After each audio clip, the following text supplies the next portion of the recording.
Salutations, everyone. So we are jumping into a new topic, if you want. It's applications of linear second order equation. And I put 4.1 here, it says to be 6.1. Okay. And so the main example that we will look at, and we will actually spend a few sessions on that. I mean, sorry, sections, although we concentrate everything together, but in the book it's 6.1, 2, and 3, if I'm not mistaken. Oh no, 6.1 and 2, sorry. Anyways, right, let's dive into it. What's the setup? We have a spring, and so that's the green guy here. This is supposed to be a spring. So it's a wire, if you want, that has a certain, like, well, you know what a spring is. Let me not explain what a spring is. And we assume it has no weight, really, or the weight is negligible as far as the movement is concerned. And the spring has a natural length. If you just let it dangle like that, it has a certain length. So green means, when in the picture, green is kind of referring to the spring just on its own. But then we do something with the spring. And what do? Well, the first thing we do is we attach a weight. So we're going to put an object here which has a certain weight. Of course, we will write this in terms of mass. So what does that result to? If you do this very, very slowly, you put the weight on it and you let it go very slowly down, then it will stretch out to a certain point, and then it will stop. And that's what we call the equilibrium. So that is what is denoted here. So this is the equilibrium stage. Okay. So in other words, if you want, perhaps I should do this in orange here a little bit. This is, if you want, it's not the natural position of the spring, but it's the natural position of the spring together with its weight. Okay? But then somebody or something takes this weight and perhaps moves it up or pushes it down, and then let go. And so what the result of that will be, of course, is, let's think about it. Suppose you pull it up a little bit and then you drop it again. So we're assuming here that the weight, that the spring is attached to something here that doesn't change. We kind of ignore where this is. In other words, we expect that this is always farther away than whatever the spring will do. The spring will go up there and there. So we never make this being a barrier to our movement. Okay, so this is, if you want, in some sense, the spring could be as long as we want it to be, so that we don't have interference with the ceiling. Let's call it the ceiling. Okay, so somebody pulls up this weight up to this position, and then let's go immediately. Now, because you do it immediately, it will, of course, wants to go to its equilibrium, but it goes too fast, right? It is going down because gravity is pulling it. That's what we see here, right? It goes down. But what is happening then? Well, at some point, gravity, if this would be just an endless string of like tether, or without any spring resistance, then this would keep falling.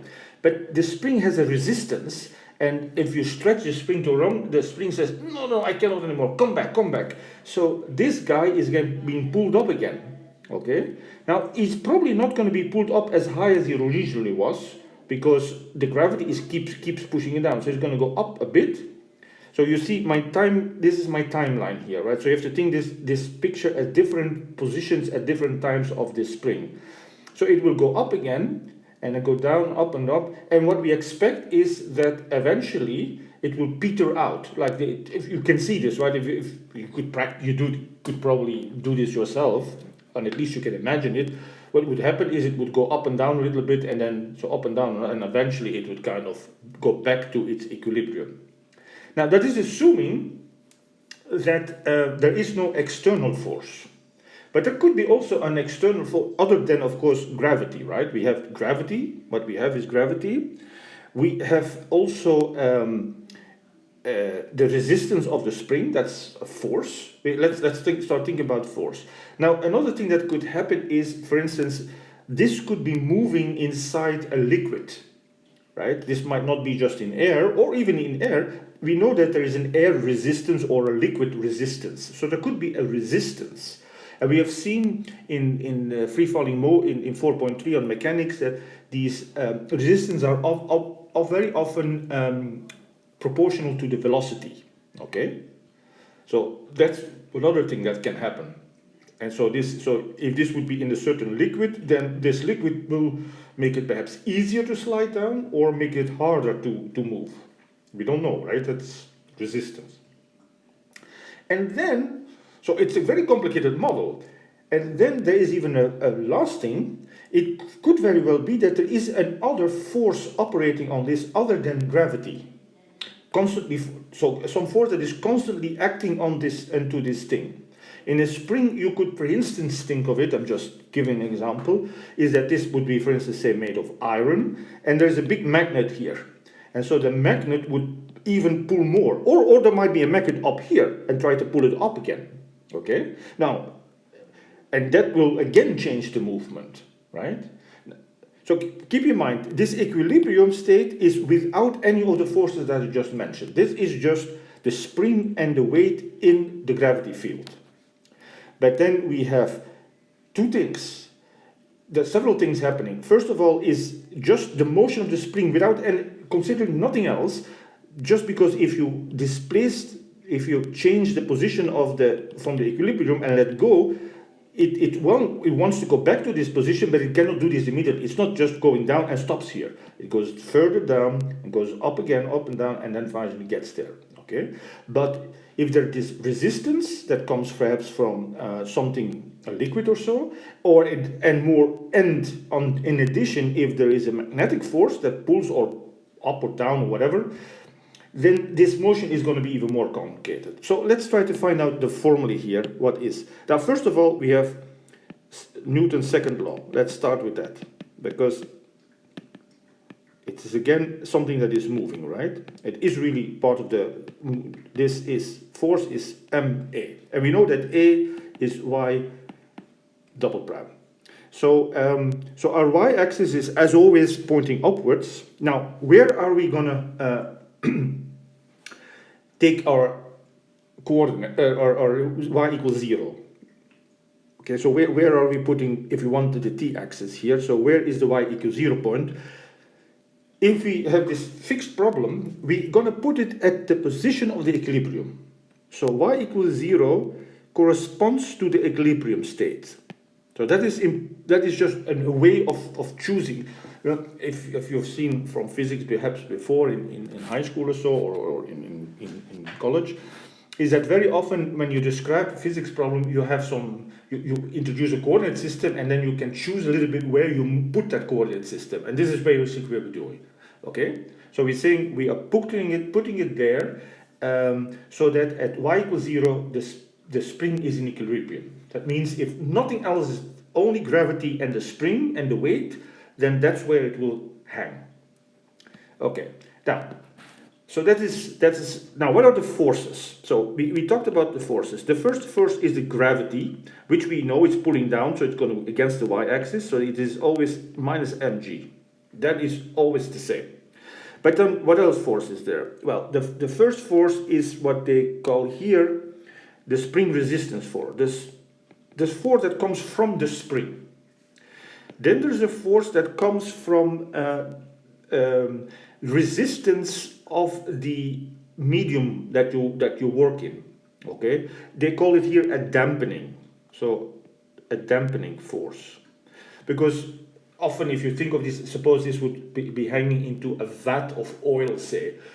Oil is much harder to move into, so it's going to dampen the movement. Okay, there are other models. The book describes another model where you could think of what this dampening force is, but it could very well be that the force actually helps, right? If I don't know exactly how to, in this particular setup, it's hard to imagine, but we're looking at springs here, but we'll do a second application, which is not a spring, but the the differential equations and the solutions and everything is exactly the same. And this is so-called RLC circuit that I'll discuss in the next videos.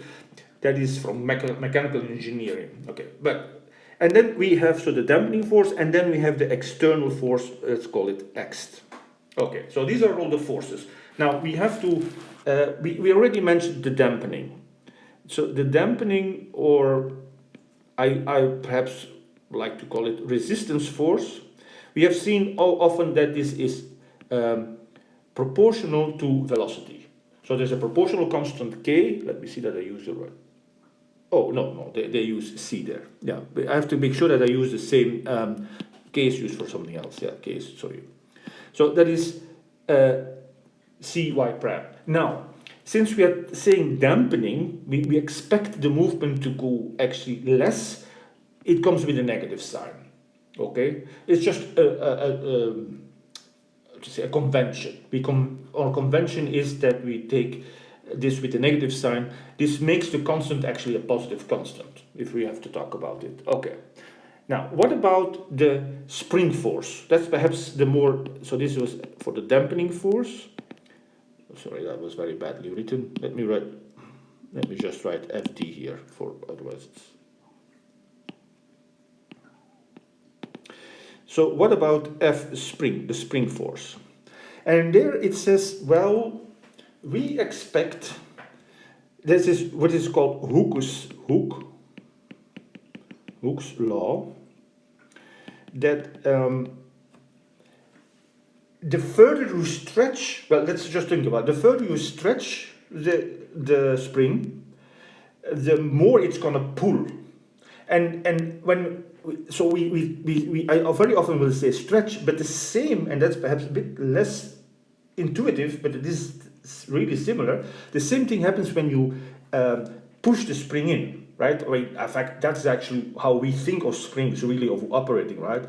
If you like a trampoline or something, if you you jump on the spring and that pushes you up. Okay, so when the spring is not in its natural position, then it wants to go there, and so there is a force there. And Hooke's law says the further away it is from its natural position, and the natural position, what is that? For us, it will be the natural length.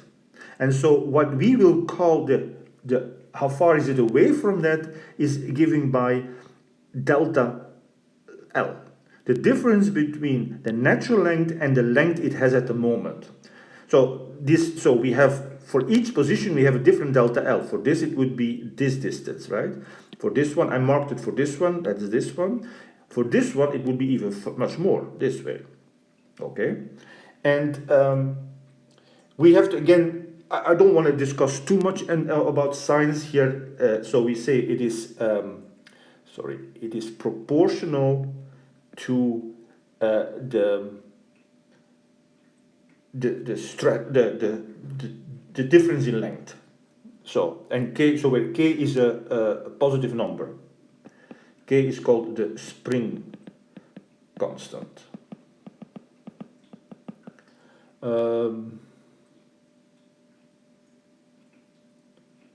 Okay. Oh yeah, so perhaps here I should, since I'm introducing a little bit of words, so we have the dampening, but if C is 0, we say it's an undampened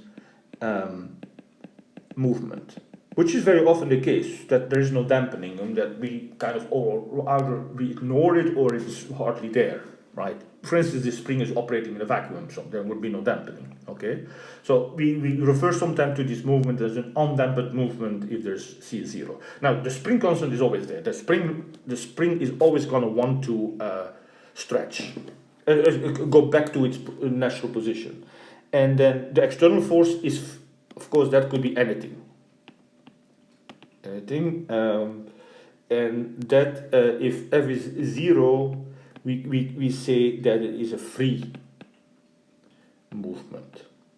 In other words, we say it's forced.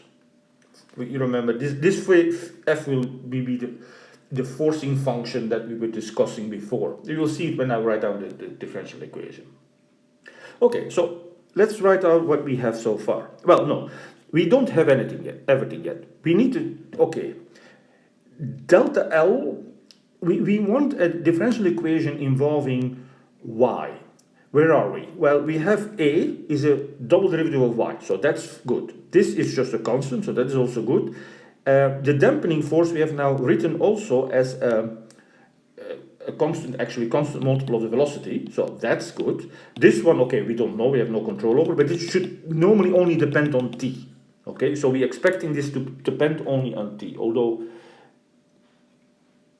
yeah, so I should add that this force is to be, so this external force only depending on t. I mean, it might be a constant force, but it might also change. Right, so it might be, for instance, that this magnet has the magnetic field is fluxing into that field, and these are situations that you can imagine in mechanics and that can arise. Okay. Okay, so so we are there except for the spring. What happens? We need to still find how does it work with the spring here. Okay. Okay, let's think about this. What is we said we have the natural length of the spring, and then we have the equilibrium state when we attach the weight. What does it mean, equilibrium? It means there's no movement. How can that be? Because there's a gravitational pull. That means that the gravitational pull is counteracting the other pull. Okay? The resistance, the spring by the spring constant. Oh, but then we have the equation. We know what this means. So we know, first of all, what is the gravitational? So the gravitational force. So gravitational force on. I'm gonna make it the orange guy, which means it's in equilibrium. So this means equilibrium for me. Okay. Well, that is mg, right? That's the force. With the plus or minus sign, but let's, well, perhaps I should, let me see here, let me think. No, well, right, that's the force, yeah, the force as in its absolute value, okay. But there's another force, so what is the spring resistance, or the spring, what they don't give a name for that. I would call the coil, spring coil, or whatever. We know that this is given by the Hooke's law, right? We know this Hooke's law says that it is K times delta L. Okay? So in equilibrium, we know that these two forces cancel each other out. So M, so the spring force is given by K, and then the stretch delta L, remember, is the difference between the natural length and the position of the object at any time t. Now in equilibrium, let's call this S for stretch. In the textbook, they call this delta little l, but then they make mistakes. There's 2 or 3 mistakes in the textbook where they confuse a capital L with a little l. So it is horrible to read that textbook. It took me forever to figure out what they wanted to say.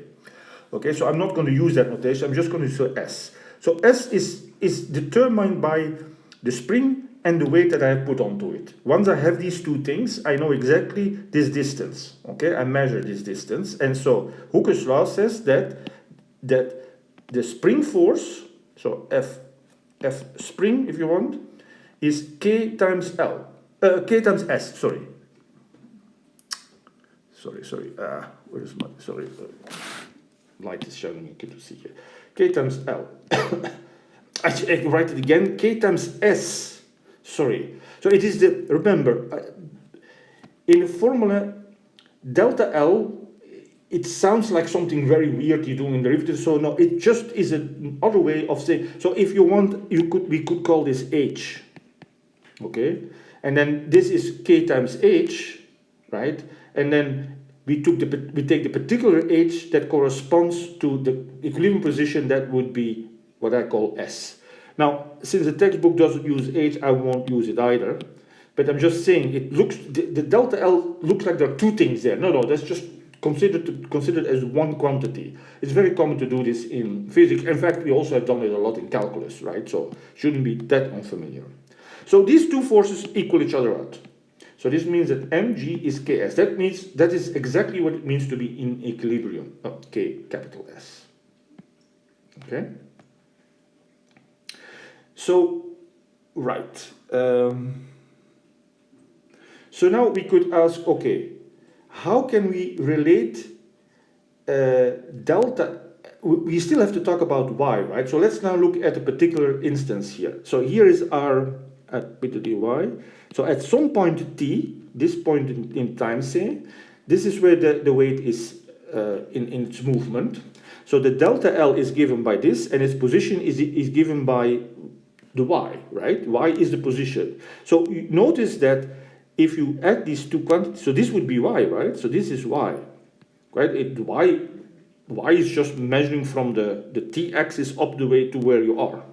Okay, this is the positive direction. If you would here, it would be negative direction. But let's do positive, it's much easier to see. So this tells me that capital S is just little y plus delta L. Okay, let's write it up. So capital S is little y plus delta L. Oh, delta capital L. Okay, so let's now gather everything that we have. I'm going to rewrite my spring force. That is K times delta L. Okay, now delta L, we can solve for this, is S minus Y. So this is K times S minus Y. Okay, let's expand this. That is Ks minus Ky. Now Ks, what is this? You told us this is mg. Okay, so this is mg minus Ky. Okay, so this is our spring force. Okay, let's put everything now in. Now we have everything. So we have m double, so this Newton's second law. So m y prime, double prime, ma, is equal to the force. And what is the force here? The total force is the gravity minus mg plus the spring force, that is mg minus ky, plus the dampening force, which was minus cy prime. So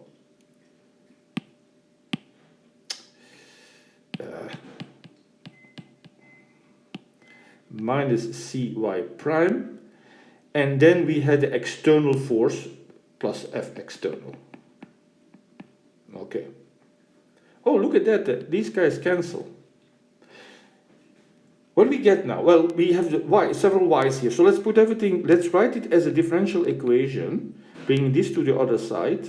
And you see how nice it is now, because the reason that we chose the signs, and this is not just the reason, it's just how the movement goes, gives us this differential equation. This is a linear, and this is very important, this linear, right? Because m is mass, c is the dampening constant, and k is the spring constant, k is the spring constant, okay? So these are all three constants. So this is a linear second order. Linear second order. Linear, my point was not that. With constant coefficients, that was my point. I'm sorry.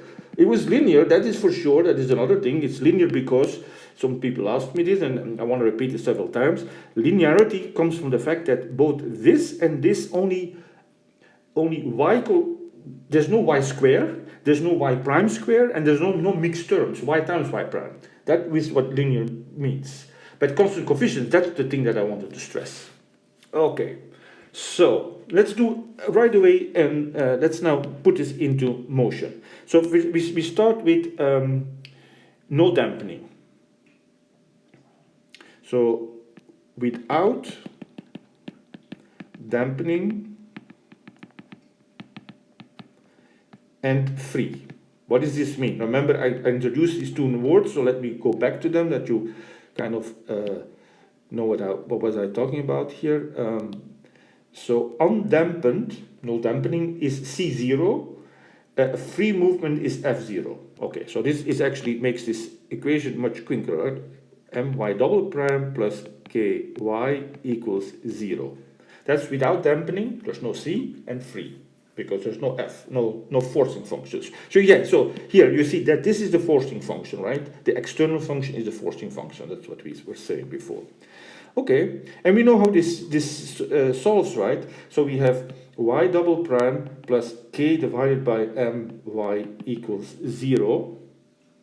And we can solve for this using our techniques. Okay.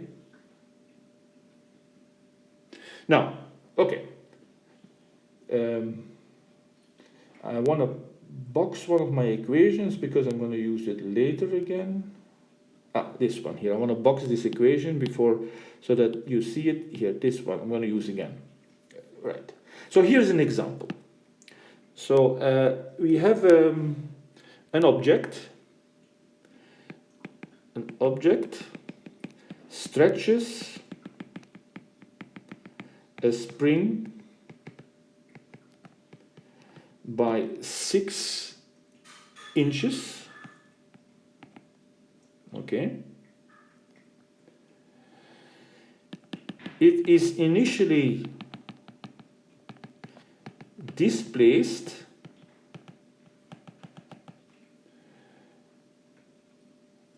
(80 inches) above equilibrium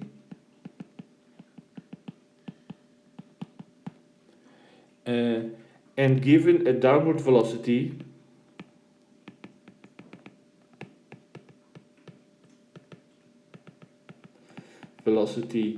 of 3 feet per second. 3 feet per second. Okay, I don't like the way the question is posed, but I'll tell you what's the issue here. Okay, so when we are in this situation here, that the picture. So this is the equilibrium state. Y is 0. So this we will look at everything. So we pull it up. So we think of this as, so let's say the movement starts here now. Okay, I have to redraw my axis, but still the movement starts here, and somebody pulls it up this high and then throws it down. Okay, so what is the movement at any time t? Okay, let's see what we need. So yeah, what do we need? Well, we need k over m. That's really what we need, the constants, k over m. Do we know them? Are they given to us? Well, let's think about it. What is k over m? And this is where I boxed this here. So, and this is what we know that, so mg is ks. So I'm going back to this boxed formula, and I remind you where this has come from. This is the formula that expresses that the gravitational force counteracts the spring force in the equilibrium state. Okay. So notice that if I do some cross multiplying here, that g over s is k divided by m. You see the cross multiply that I do, or the uncross multiply, I don't know how you call that. Okay, so I divide the left hand side by m and the right hand side by s, and that's what I get. So this km is the same as gs. Okay, now notice that both g, of course, g we know, but g is 32 feet per second square. So I'm stressing a bit the units because there is a bit of problem, right? There are feet and there are inches. Okay, and feet and inches are not the same, right? You know, an inch comes from a thumb and a feet comes from a foot, so they're definitely not the same size. So what we need to know is that, of course, we have to express everything, all the inches, into feet. Okay, so of course we need that 1 foot is 12 inches. I hope I'm right with this, because I grew up in metric system and I still don't know any of these feet inches. I find it such a horrible system. Conversions are so difficult to memorize. Okay, so this would be, now, okay, what do we know? G we know. What is S? Do we know S? Remember, S is the difference between the natural position and the equilibrium state due to the weight of the object. Okay, So that is, in other words, the stretches the spring by 6 inches. So this is exactly what S is. So S is 6 inches, which is half of a foot. So 0.5 or 1/2. Let me write one as a fraction. 1/2 foot. So now we can write this down. This is 32 divided by a half, which is 64. We have our equation. Y double prime plus 64 y is equal to 0. Now, let's start now. Okay, this is perhaps step 1 is setting it up, right? Step 2 is now solving it. But this is a constant coefficient, so we know what to do. We do look at the characteristic equation. It's homogeneous, so I don't even have to worry about it. Yeah, so, right. Free means homogeneous, right? I hope that that's now clear. That this free means that there is no forces, it means that it's homogeneous. Free and homogeneous mean now the same. So characteristic equation is t squared plus 64 is equal to 0. We know that t is then plus or minus the square root of minus 64, which is plus or minus I, the square root of 64, which is plus or minus 8i. So we are in this imaginary complex numbers where we generally write the solution as lambda plus or minus omega I. Lambda is 0 here and omega is 8 in our case. So we know that the general solution is equal to, is given by cosine 8t and sine 8t. These are a fundamental system of solutions, where this 8 is this 8, right? The 8 that we found here. And then this is general A and B. And this is, why do I write t here? I meant to say y, of course. Sorry, that was... And that's it. We're done. Well, except we have still initial conditions, right? So now we have to find A and B, and this is given by what? The initial displacement. What does that mean? Well, that means that at t equals 0, y was and was above. Above would be a positive, right? Above is a positive for us. So always think about sign when you look at these things. So that was 18. And what was the velocity at that time? Well, we gave it a downward velocity of 3 feet, so that was the derivative. And downwards, that would make it minus 3, right? Against the y-axis, okay? So if I now put this, okay, sorry, now, sorry. 18 inches, this is where I always get, that's why I don't like it. I would always make sure that all the units are the same. 18 inches, that is how many feet? That is 3.5 feet. Okay, so we have to put it in the right units. And minus 3, it was the velocity was given, I think, already in feet. Yeah, that was in the right units already. Okay.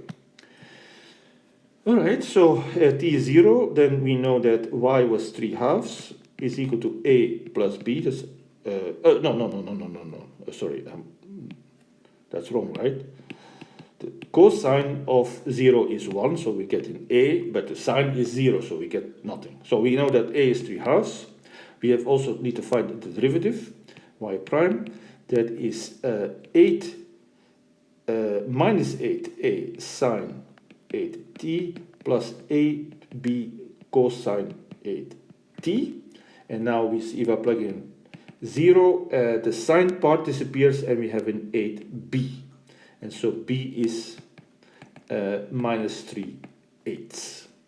And so our final solution, the movement is given by 3/2 cosine 8t minus 3/8 sine 8t. Okay, so you see here what is happening. Okay, to understand what this is, let's think about. I'm not gonna now. I'm gonna skip quite a lot from what the textbook does, because this is differential equations, mathematics, and not physics. So if you want to know more the physics part of it, the description of the movement, and so read in the textbook. I just want to point out what is happening. If you just from this picture, you see it goes up and then it goes down and goes up and down, and perhaps it goes peters down, or perhaps it keeps going the same way. So, but in any case, it looks like a sine curve, right? A trigonometric, a periodic curve, and this is exactly what we see here. This is well, it is a cosine and a sine, but there's a trick to combine cosines and sine into a single cosine or a single sine, depends on what your preference is. I think what the common way of doing this is to transform this into a single cosine. So I'm not going to tell you how to do that. Let me see. In this particular problem, let me see.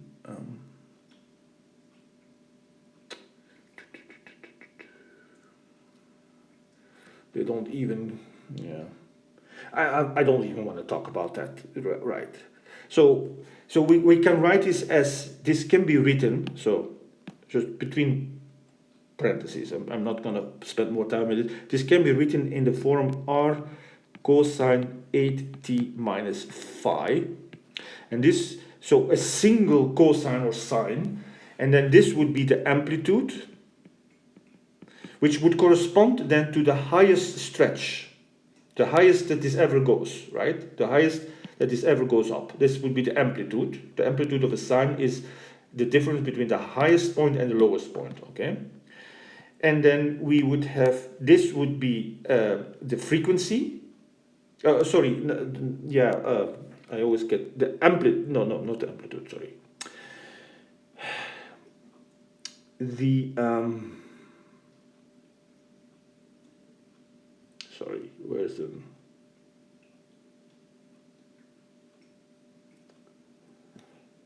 sorry. Yeah, no, the frequency, I said it right, the frequency, okay. And from that we can calculate the amplitude, and this is called the phase angle. But I'm not gonna do, you can calculate all these from these numbers, but I'm not gonna do that. It's kind of a ugly calculation, so I'm not gonna do that. So I want to do one more example. And that is, now I'm going to do undampened. So the dampened one I will do in the next video. And undampened, but non-free. So, or non-free.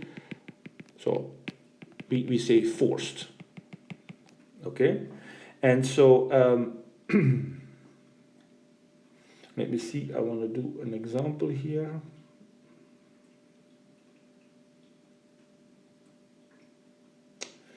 There's no actual example. Okay, so I don't want to spend too much more time on doing calculations here. So, okay, here, oh no, here is one. Okay, sorry, I didn't see this. The naturalist length, so length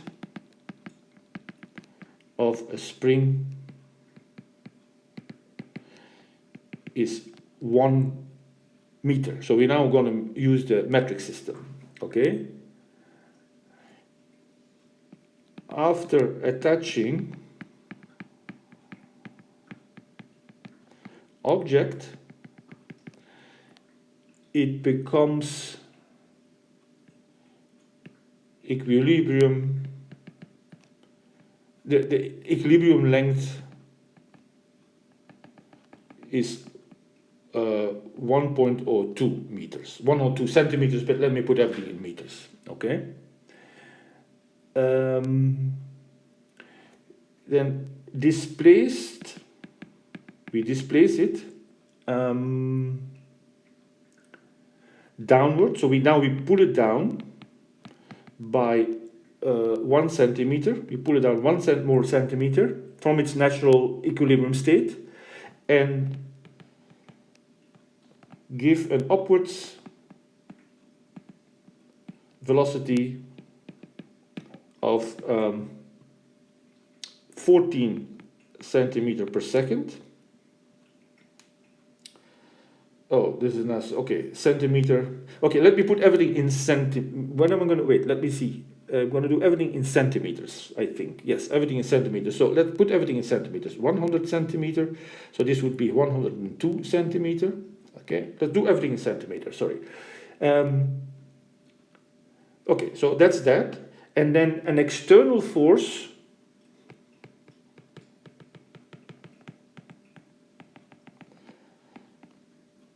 of the form do I want cosine? Yeah, it doesn't matter really. 24, sorry, again, sorry guys, I have to look at my notes, and I have put them in my other room, so give me a sec, I'm coming back right away.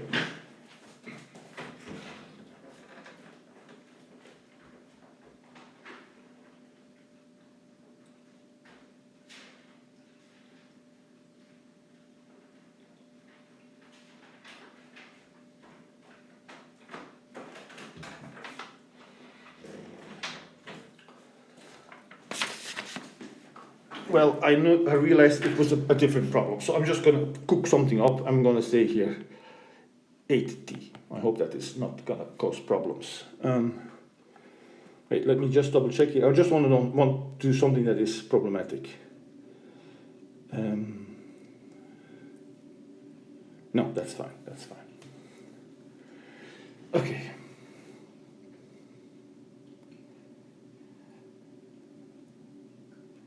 Okay, let's look at this thing now. Okay, so we write down our equation.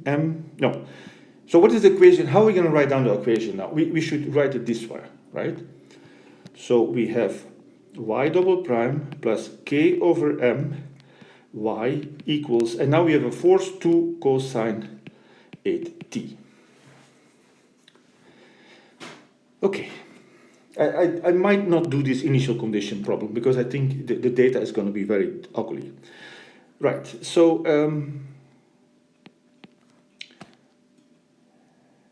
I'll change it when let me change it later, but let's focus on this thing here. So what do we know? The length of the spring is 100 centimeters, so L is 100, right? That's what L was. After attaching object equilibrium is 102. What does that tell me? So go back on this picture. This is 100, this is 10, this is 102. So this is 2, right? Okay, so S is 2. So I'm writing down everything I know. Okay, that's all I know. And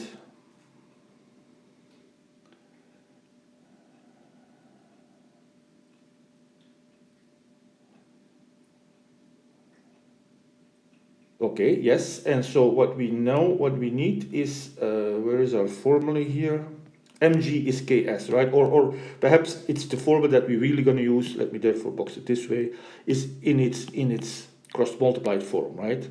So this is G over S. So K divided by M is G over S, and now we know what that is, right? G here. So G, be careful, this is now 9.8 meter per second, so what is this? Sorry. 980 centimeter per second square. Okay, so sorry, this was so ugly that you can probably not read what this was, so let me write it. So this was K over M is G over S, right? That was the formula that I showed you before. So we have now 980 divided by 2, which is 490, right? Yeah, 490. So we have our constant. So we y double prime. Okay, so step 1. Now we do the homogeneous solution, the complementary homogeneous solution, homogeneous equation. So this is y double prime plus 490y equals 0. So the 490 is k over m, right? Okay, so the characteristic equation, and this is, it cannot always be nice, right? So I'm sorry, this is the way it goes.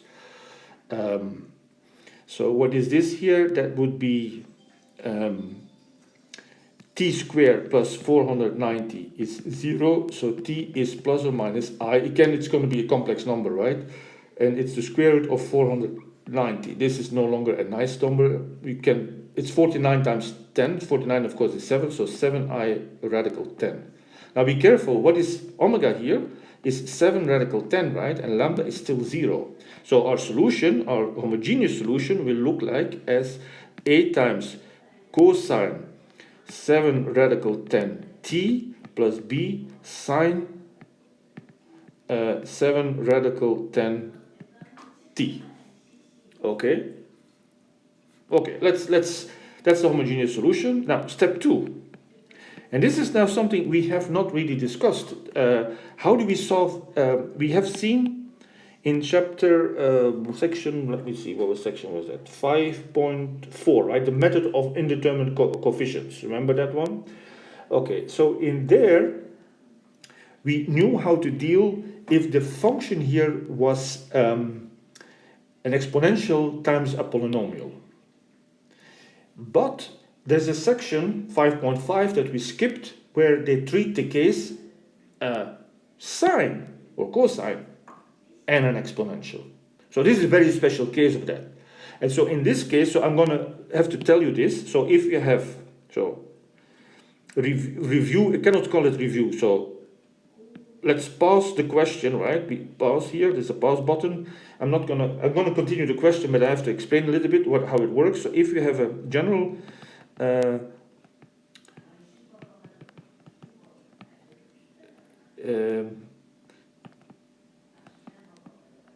suppose we have a linear coefficient, constant coefficients with a forcing function that is given by, let's write it now, x, we normally use x, right? Of the form a cosine or a sine, okay? So then the particular solution is, and it should not be surprise, yeah, sorry, what I meant to say here. Sorry, give me a sec here. One sec. I want to make sure that I get again the same. Yeah, okay. So yeah, sorry, I shouldn't write I don't want to write a capital A there. Let me call this.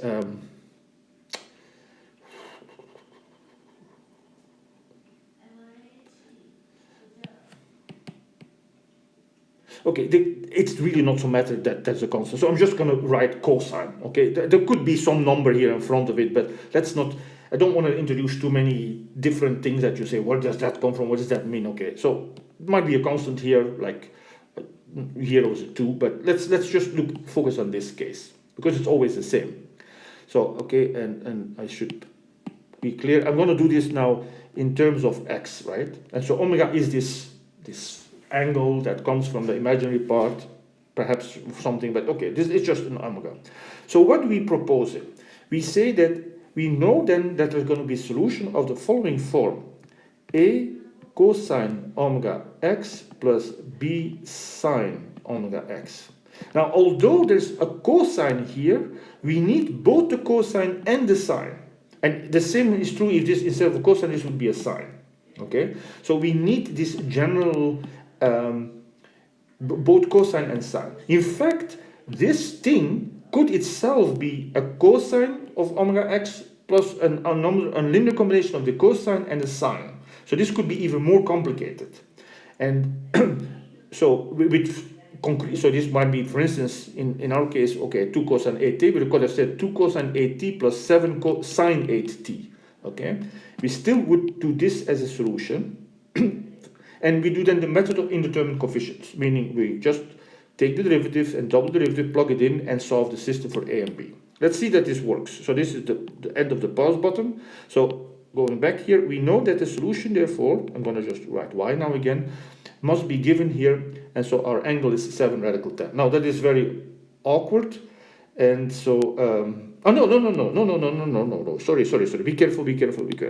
I got myself confused here. This omega is not the omega in this discussion here. This was the omega in the in the force function, and this is an 8 here. So here omega is 8 or alpha or whatever. It's omega now. So we have a cosine 8 and the variable is t plus b sine 8t. So I repeat, we have here 2 times cosine 8t. To find the solution of this general particular solution, we look at something of the form a times cosine 8t plus b sine 8t. Okay, so what is y prime?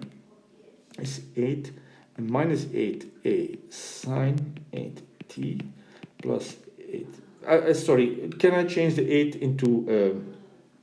I'm going to change the 8 into 2.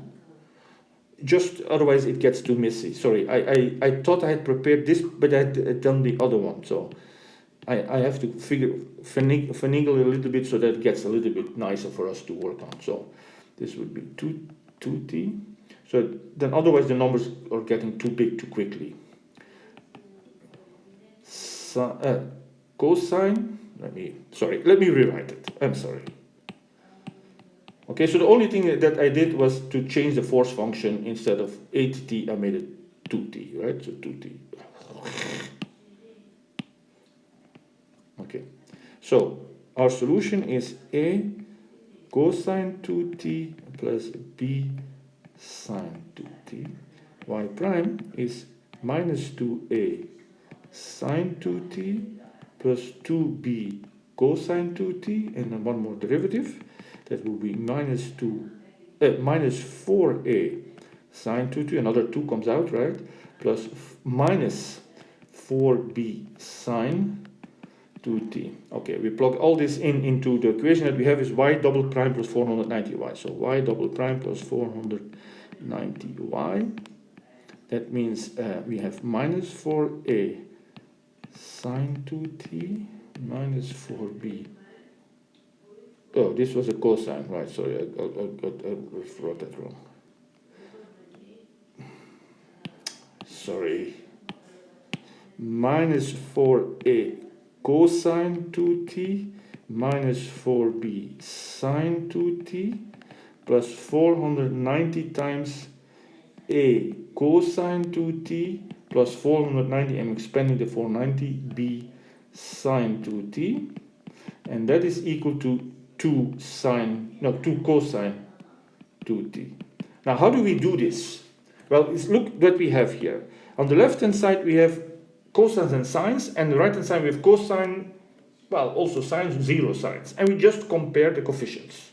So compare coefficients of cosine and sine. So let's see, what are the coefficients on the left-hand side for cosine? So cosine 2t, we have a minus 4a and a 400 plus 490a.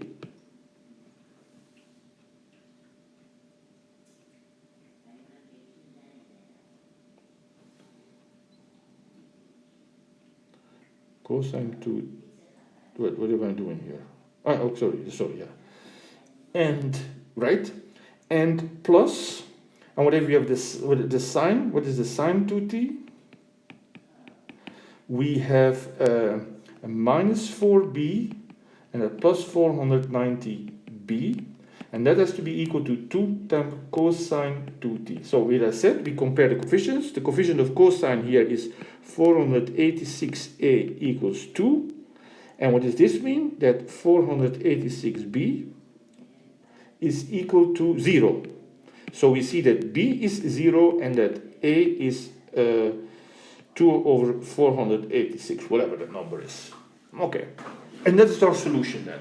So our solution, it looks a little bit, so let me write down, so the general solution, so step 4 or 3, I don't forget now, the general solution is the particular solution that we just found.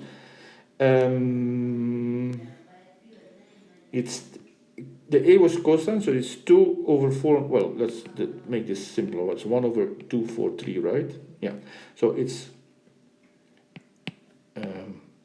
1 over 243 cosine 2t, that's the particular solution, and then the general homogeneous solution was this one. Sorry, the a and b's were different a and b's now, right? I hope you saw that it was in a different calculation. So we have a cosine 7 radical 10 t plus b sine 7 radical 10 t. And now I don't want to, you can imagine the calculation gets a little bit ugly, not particularly for the initial condition. So what would the initial condition be? Let's just read it. We displace it down by 1 centimeter. So what is the initial condition would be then mean that at t equals 0, so I'm going to write it here, y would be -1, right? Because we're below.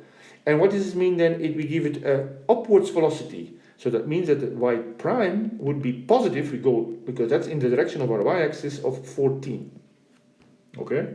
So we would have to, for instance, so If t is 0, y is negative 1, and y prime is 14. That's what I said, right?